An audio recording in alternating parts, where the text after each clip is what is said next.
আসসালামু আলাইকুম প্রিয় দর্শক। আজকে আপনাদেরকে দেখাবো বিমান বন্ধ থাকলে এক জায়গা থেকে আরেক জায়গায় যদি নেওয়ার প্রয়োজন হয় কিভাবে নেওয়া হয় সেটির একটি চিত্র। তো এটি হচ্ছে ইউএস বাংলা এয়ারবাসের A330 মডেলের একটি বিমান।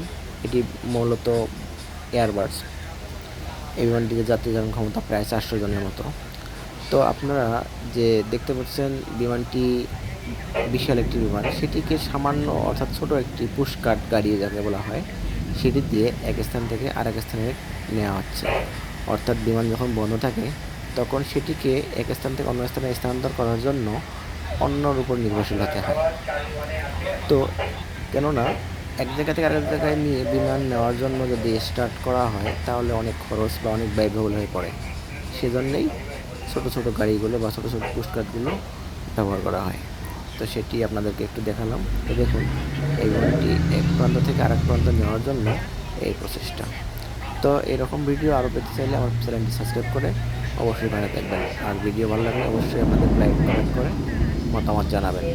ধন্যবাদ। আল্লাহ হাফেজ।